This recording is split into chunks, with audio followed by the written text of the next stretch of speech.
E para, então, concluirmos este ciclo de palestras do nosso seminário, convido para proferir a palestra com o tema A Expansão Urbana e sua repercussão no sistema de transporte público e mobilidade na área conurbada da região metropolitana de Florianópolis, a doutoranda Margot Hildebrandt Vera. Margot é arquiteta urbanista, mestre em urbanismo, história e arquitetura da cidade e doutoranda no programa de pós-graduação em geografia pela Universidade Federal de Santa Catarina. Foi servidora do Ministério de Habitação, Construção e Saneamento do Peru por 6 anos, onde tinha como foco a avaliação técnica de projetos públicos de infraestrutura urbana, com ênfase em habitação de interesse social e projetos para a reconstrução de áreas afetadas por desastres naturais. É autora da dissertação de mestrado intitulada O Programa Minha Casa Minha Vida, suas repercussões na dinâmica socioespacial e sua inserção no contexto urbano da área conurbada de Florianópolis, com o apoio da Universidade Federal de Santa Catarina. Com a palavra, então, para proferir sua palestra, a professora Margot Vera. Muito obrigada e boa noite para todos, né? Bom, é a última fala, então vou tentar ser um pouco mais breve para todo mundo poder não se cansarem, né?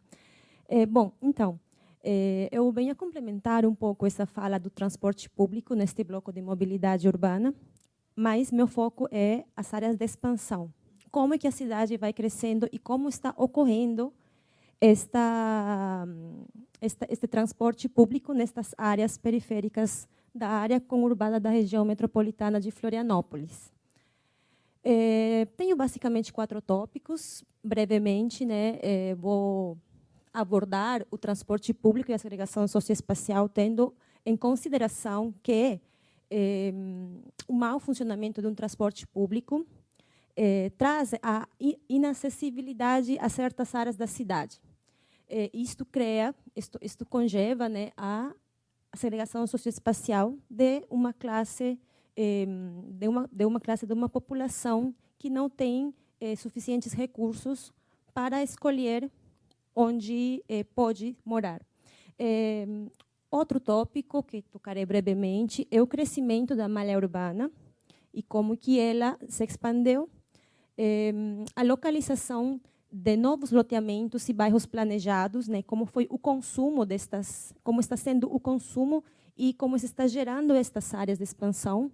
E, finalmente, o Estado como produtor da expansão urbana, e tocaremos um pouco o tema da habitação de interesse social, né, do programa Minha Casa Minha Vida, e de outras políticas públicas de habitação. Tudo isto, então, será analisado em 5 municípios, que é Florianópolis, Biguaçu, São José, Palhoça, Santo Amaro de Imperatriz, né, o que forma o recorte espacial da minha pesquisa. Brevemente, então, podemos nos remeter à década de 1950, onde Florianópolis tinha alguns núcleos de povoamento, né, no que hoje em dia é o centro histórico da cidade. Estes núcleos de povoamento tinham como característica certos serviços. Posteriormente, foram as casas, né, que se estabeleceram nos entornos, algumas casas térreas, posteriormente também os sobrados. Já na década de 1970, vemos que essa malha urbana tem crescido, tem continuado em direção ao São José. Isso foi impulsionado pela construção da Ponte Hercílio Luz, claro, e também pela abertura da BR-101. Por outro lado, o transporte público nestas áreas funcionava com um sistema de ônibus urbanos, tinha um terminal central, né, que tinha várias rotas até a área do Estreito, São José, e já algumas outras até o norte da ilha. Até 1990, vemos a grande consolidação do Estreito, da área central de Florianópolis, e também dessa ampliação da malha urbana em São José. E não só pela questão da pavimentação de muitas vias, pelo que impulsionaram o uso do automóvel, senão também pelo crescimento vertical dos prédios em alguns bairros, como Beira-Mar Norte, Cobrasol, onde se intensificou os usos comerciais e de serviços, assim como de moradias. Enquanto isso, vemos que Biguaçu e Palhoça ainda não alcançaram este desenvolvimento tão acelerado como o Estreito e São José. Já, hoje em dia, esta é nossa malha urbana atual. Podemos destacar que Palhoça tem crescido, é o município que mais tem crescido nesses últimos anos, mas tem crescido de forma bastante fragmentada. Como já explicou o Rodrigo, a ilha de Florianópolis, pela sua geografia, pelos seus recursos naturais, áreas de preservação, também constitui-se, então, como uma área bastante fragmentada, né? Mas nosso foco, então, está bastante colocado nestas áreas onde de maior crescimento nesses últimos anos. Então, nos perguntamos por quê, né? Por que esta expansão está sendo tão acelerada nestas áreas? Temos feito um estudo que é baseado em trabalhos de campo e análises nestas áreas, onde percebemos o grande consumo do espaço e a grande ocupação do solo nestas áreas, graças a novos empreendimentos habitacionais que estão ocorrendo. Por exemplo, no sul da ilha, temos o Balneário Açores, com aproximadamente 800 lotes à venda. O loteamento Parque Residencial de Lisboa, que foi constituído nos anos 90, mas no início deste século foi consolidado. Em volta dele, então, temos vários empreendimentos, vários loteamentos sendo desenvolvidos, mas com a presença de muitas áreas, bacios urbanos, muitas áreas subutilizadas, e também com a forte característica de ser exclusivamente áreas residenciais. Em Palhoça, temos estes grandes projetos habitacionais do programa Minha Casa Minha Vida, que, por exemplo, é o empreendimento habitacional Moradas de Palhoça, com aproximadamente 800 habitações, cada etapa, e são 3 etapas. Então, imaginem a quantidade de pessoas que irão morar nesses empreendimentos. Outra característica deles é o grande consumo do espaço, porque são habitações unifamiliares, né? E, então, que modificam toda a estrutura desta área de Palhoça. Em Santo Amaro da Imperatriz, temos estes outros modelos, né, também do programa Minha Casa Minha Vida. E vemos que a malha urbana já está crescendo em direção, né, à Palhoça, né? Então, essa malha urbana já está se complementando, está já se fusionando entre si. Temos também mais empreendimentos privados, como, por exemplo, o Pedra Branca. Pedra Branca é um empreendimento que seguramente muitos conhecemos, né? É um empreendimento de alto padrão, com bastante qualidade arquitetônica, mas também um grande consumo do espaço. O processo de povoamento destes empreendimentos é bastante longo. Apesar de que algumas questões importantes sejam bastante de qualidade neste empreendimento, ainda mesmo assim, nota-se o deficiente sistema de transporte dentro deste empreendimento, né? E outros empreendimentos imobiliários, como Nova Palhoça, que hoje está em situação de abandono e de bastante decadência, já que não tem mais cuidados, a empresa imobiliária praticamente abandonou estes projetos, então, hoje em dia, está nestas condições. Em Biguaçu, temos este novo empreendimento de Otaville.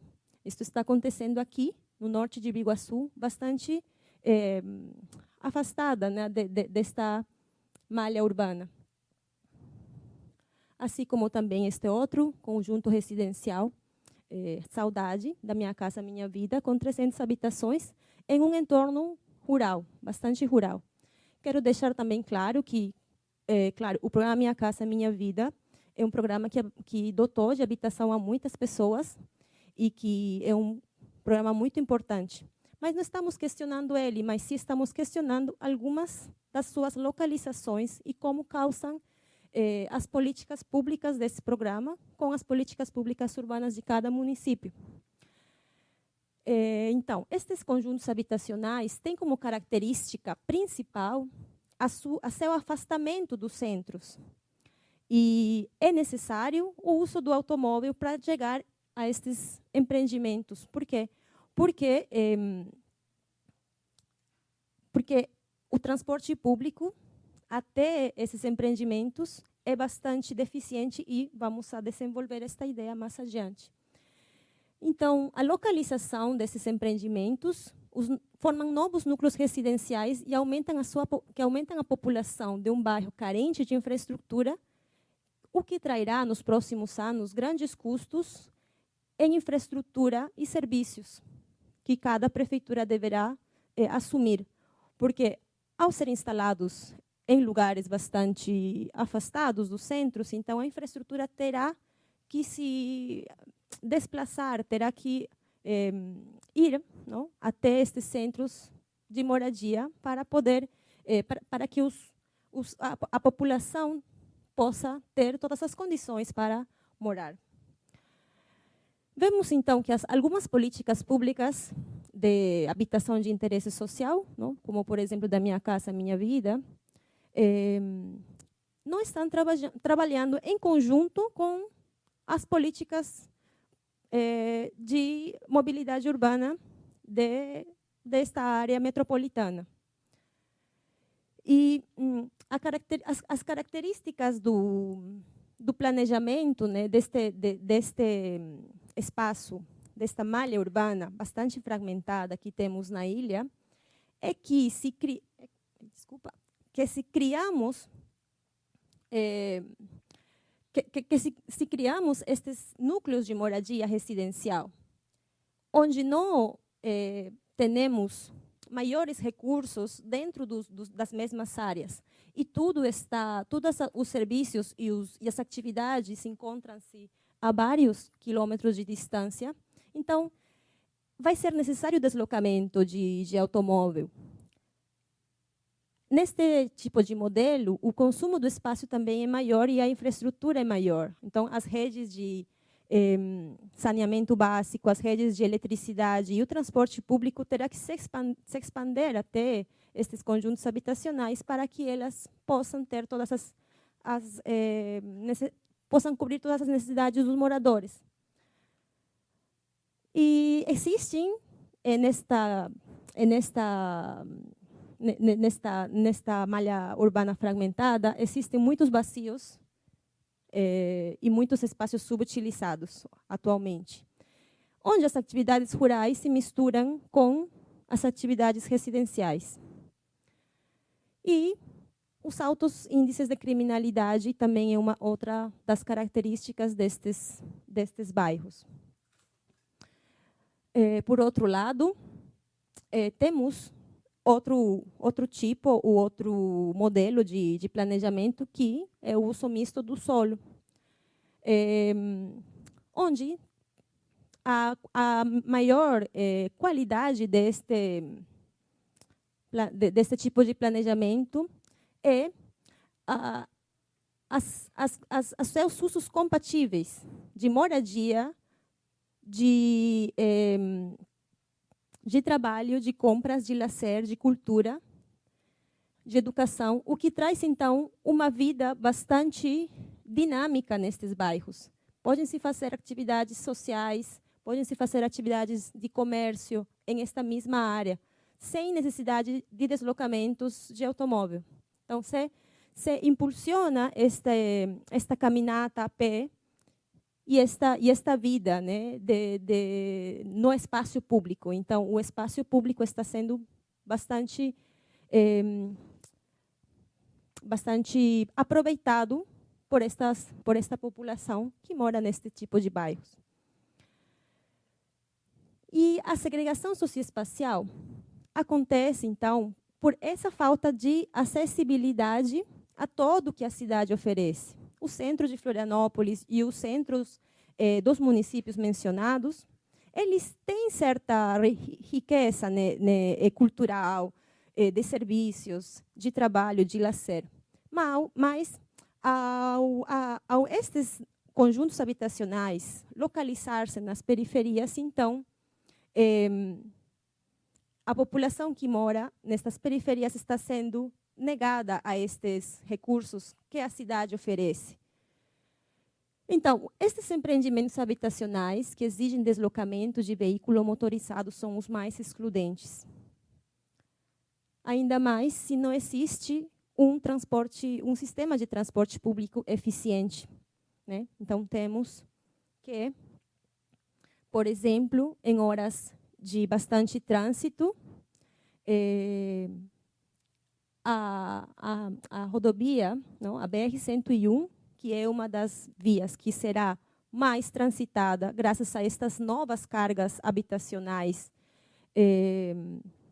terá, então, grande afluência de viagens e de deslocamento, muito mais do que hoje tem, né, se não existe nos próximos anos uma reforma do transporte. Temos analisado mais ao detalhe alguns empreendimentos de Minha Casa Minha Vida, por exemplo, e qual é o deslocamento que as pessoas percorrem para chegar a estes empreendimentos. A diferença de um deslocamento de transporte público e um deslocamento de veículo motorizado é bastante grande. Por exemplo, em direção a até este empreendimento, que se chama Marlene Pierre Moreira, com 300 habitações, de transporte público, podemos ter um tempo de deslocamento de até 1h20, dependendo do horário. E de carro ou de automóvel, pode ser até de 10 a 15 minutos. Então, é bastante grande essa diferença. E isso, em toda a área conurbada de Florianópolis, né, temos, então, este sistema de centrais, né, de terminais, que não encontram-se totalmente integrados pelos horários. Por exemplo, se estamos em o centro de Florianópolis, se nos encontramos em esse terminal e vamos até o centro de Palhoça, este deslocamento tem um tempo de aproximadamente 1 hora. Já até Biguaçu, até o ponto, né, até o terminal central de Biguaçu, temos de 1h20, 1h20 mais ou menos. E, ainda mais, se localizarmos esses empreendimentos, então, o tempo de deslocamento até, por exemplo, esses empreendimentos é mais 1 hora a 1h30. Se ainda queremos ir até Trindade, que é um bairro bastante frequentado, então temos já um tempo de deslocamento de até 3 horas, o que é bastante alarmante para alguém que mora nesses empreendimentos. E é essa questão que estamos tentando frisar aqui, essa grande inacessibilidade, né, das pessoas que moram nesses empreendimentos habitacionais. Por outro lado, o transporte público nas periferias realmente é bastante deplorável. As condições não existem rotas diretas, como já se frisou aqui. Os ônibus têm paradas muito próximas umas com outras, pouca frequência de viagens, ultrapassam a capacidade de passageiros, né? Muitas vezes os ônibus vão superlotados, passam por ruas sem asfalto e em más condições, realizam voltas desnecessárias, o que aumenta o tempo de deslocamento. Então, temos estas condições de pontos de ônibus sem asfalto, sem nenhuma possibilidade de que um cadeirante ou que uma pessoa com deficiência possa ter acesso ao transporte público. As ruas nestes empreendimentos, muitas delas encontram-se também nestas condições onde a caminhada a pé nestes bairros, pois não é uma situação muito amigável, não é uma situação boa caminhar por este tipo de ruas. Finalmente, então, temos que o planejamento na área conurbada desta região metropolitana está imerso num círculo, né? A expansão urbana não planejada, então, traz tendências de deslocamentos de maior número e maior distância, o que traz, a sua vez, demandas por maiores rotas de ônibus. Já que os ônibus não suprem esta demanda, então vemos e temos percebido e temos constatado uma exclusão socioespacial nestas áreas, o que traz maior dependência do automóvel destes grandes núcleos residenciais e o aumento do tráfego e da poluição, o que traz também mais necessidades de infraestrutura urbana, como vias. Mas, a verdade, o que é realmente preciso é essa reforma do transporte em vários tipos de modais, com tecnologias, e como já falou Rodrigo, né, com novas ideias, com inovações de transporte público, onde sejam estudados diferentes tipos de modais, e não só a expansão, o alargamento das vias, que vai, então, a resolver este problema de transporte. Finalmente, podemos destacar que estes grandes investimentos imobiliários nas áreas de expansão não prevêem os problemas urbanos pela falta de acessibilidade à cidade, mas se beneficiam certos setores que possuem um monopólio imobiliário e produzem renda do solo urbano. Então, estes grandes núcleos habitacionais, o que produzem é renda do solo urbano. Então, são estas construtoras, são estas grandes empresas imobiliárias que estão interessadas mais no lucro do que em esta acessibilidade à cidade e em uma cidade mais inclusiva, né? Estas características de ocupação reproduzem uma cidade fragmentada, né? Ou seja, incrementam ou ainda reproduzem esta fragmentação da malha urbana que podemos que vimos, né, nestes mapas anteriores, e, sobretudo, o que respeita à cobertura do transporte público e à segurança e às desigualdades nos tempos de deslocamento destas pessoas que moram nestas áreas periféricas netamente residenciais. E é isso que eu trazia para vocês esta noite. Obrigada.